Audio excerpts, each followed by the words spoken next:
In this section, we're going to learn about adding and subtracting polynomials. A polynomial is an expression with more than one term. So you might ask what a term is. A term is a group of numbers and variables multiplied together. Terms are separated by plus or minus signs. So for example here, whenever we have 3x squared plus 5x minus 7, this is a polynomial with three terms. 3x squared is a term, 5x is a term, and negative 7 is a term. So you would have three separate terms here. There are special names that we give to different polynomials. The first way that we can name a polynomial is by its number of terms. So if we just have one single term, technically that's not even a polynomial because there's not more than one. But if we have one term, we call that a monomial. An example of a monomial would be something like 3xy to the fourth. All of this is multiplied together. There are no plus or minus signs between. Something with two terms is called a binomial. An example of this would be something like x squared plus 3x. We have two separate terms right here. Something with a polynomial with three terms is called a trinomial. So a trinomial, an example there could be something like this, 3xy plus 4xz minus 5. That has 1, 2, 3 terms. Or this example we saw up here before also had 3 terms. So that's a trinomial. And then if you have 4 or more terms, there's no special name, so it's just a polynomial with blank terms. So if you have 4 terms, it's a polynomial with 4 terms. If you have 10 terms, it's a polynomial with 10 terms. We also name our polynomials by the degree or the highest exponent that we see there. So a degree of 0 would be a constant function, such as just the number 7 or 10. There's no variable at all.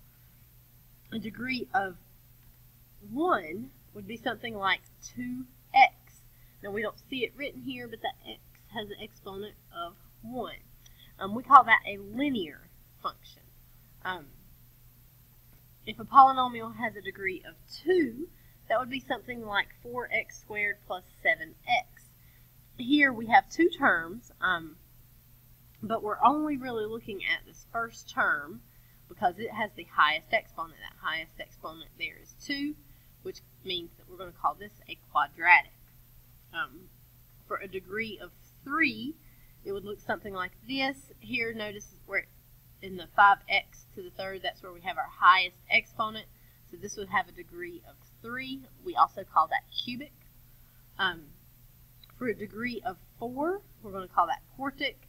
And if you have anything above 4, so 5 or more, there's no special name for those. So like, for example, here 7x to the fifth plus 2x squared, we would just say that is a polynomial with a degree of 5. So let's do a couple examples here. So these are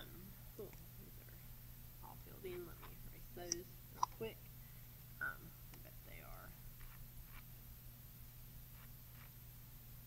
here as well. Fix this. Go back and move beside the problem.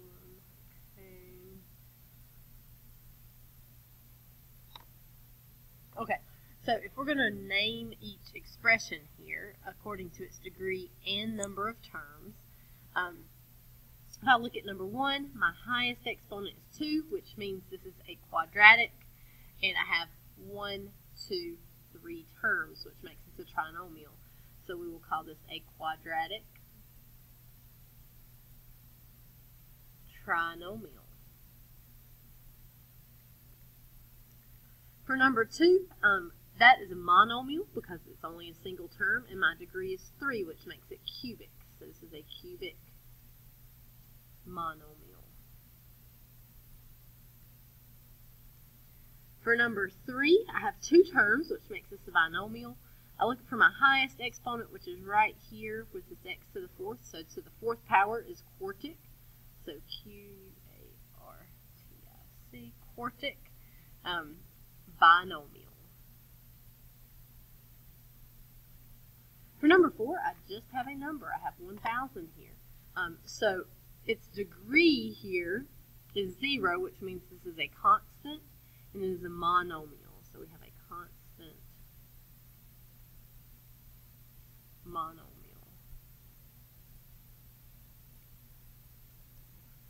For number 5, I've got 3 terms, which is a trinomial, and my highest exponent is 3, which is cubic. So this is a cubic trinomial. And for number 6, I've got 2 terms there. The highest exponent is 3, so this is a cubic binomial.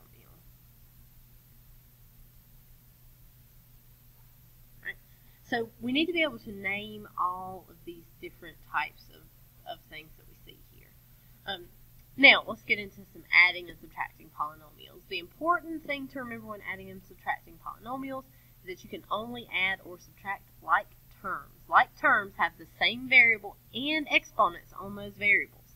So, for example here, when I have 7, I've got 2x squared plus 7x minus 3 plus 9x squared plus x minus 4. I can only combine the terms that have the exact same variable parts, and that includes the exponents. So I cannot put 2x squared and 7x together. I cannot add those because they do not have the exact same variable parts. Here I have a square, here I do not. So whenever I add these together, I'm going to add together my x squared. So 2 plus 9 is going to give me 11x squared. I'm going to add together my 7x and my x, and that is going to give me plus 8x. And then I'm going to add together the negative 3 and the negative 4 to get negative 7. So that's how we add polynomials. If we look at example 8, we've got 2x squared minus x plus 9 plus 3x minus 4 plus 8 minus x squared. So we're going to put our x squareds together. Make sure you always take the sign in front of the number. So this negative right here goes with that x squared. So if I have 2x squared minus x squared, that's going to give me just a 1x squared. Then I want to combine all of my x's. So I've got a negative x and a positive 3x. When I combine those two together there, I'm going to get a positive 2x. And then I'm going to combine the positive 9, the negative 4, and the positive 8. So whenever I do that, I'm going to get 13. So I'll have plus 13 here. So this is our polynomial when we get those added together. For example 9, I'm going to look at what I've got here. And I've got a 3x to the third here with no other x to the thirds to add to it. So that's going to be 3x to the third. I also cannot combine that 8x squared with anything. So I'm just going to put plus 8x squared.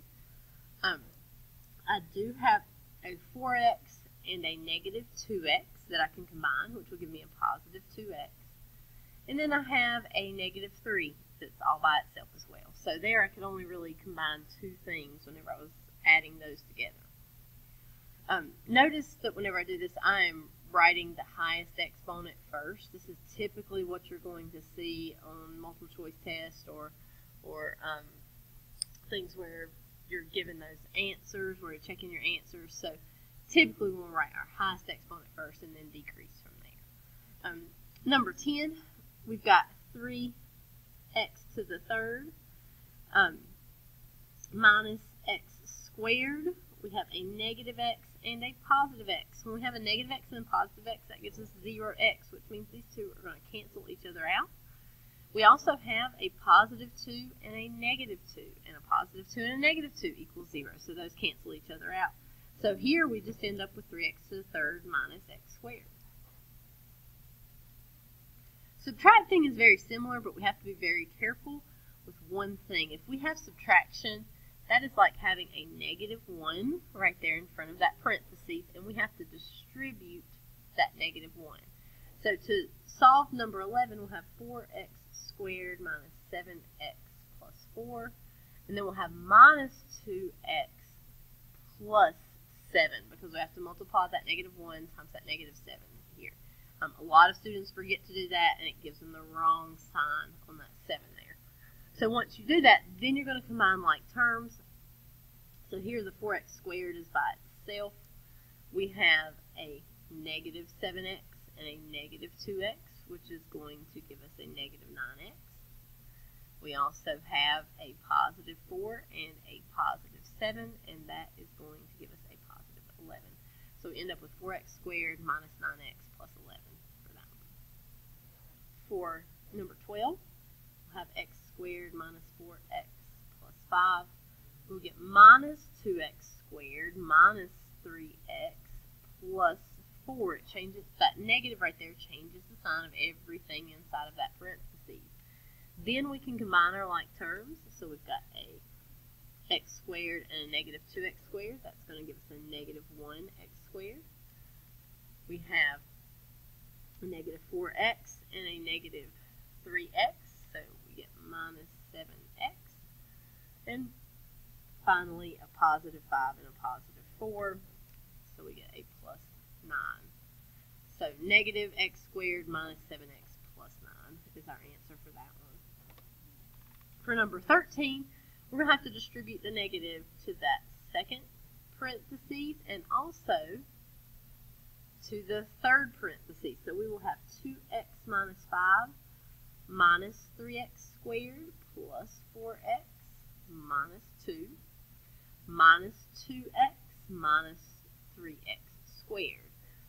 So now we will look for like terms to combine. We've got a negative x squared and a negative 3x squared and negative 3x squared, which will give us negative 6x squared. We have a 2x, a positive 4x, and a negative 2x, and that will give us a positive 4x whenever we add those together. And finally, our negative 5, our negative 2 go together, and that gives us a negative 7. For our last problem here, notice that we only have a negative in front of this last parentheses, so we don't have to distribute anything for those first two. We're going to have 3x to the 5th plus 2x plus 9x to the 5th minus 3, and then we'll get minus 8 plus x to the 5th. Now we combine our like terms. We've got 3x to the 5th, 9x to the 5th, and x to the 5th. So 9 plus the 3 plus the 9 plus the 1 here is going to give us 13x to the 5th. We also have a 2x right here that's all by itself, so we'll just have plus 2x for that part. And then finally, we have the negative 3 and the negative 8 that must be combined to give us negative 11. So this is how you add and subtract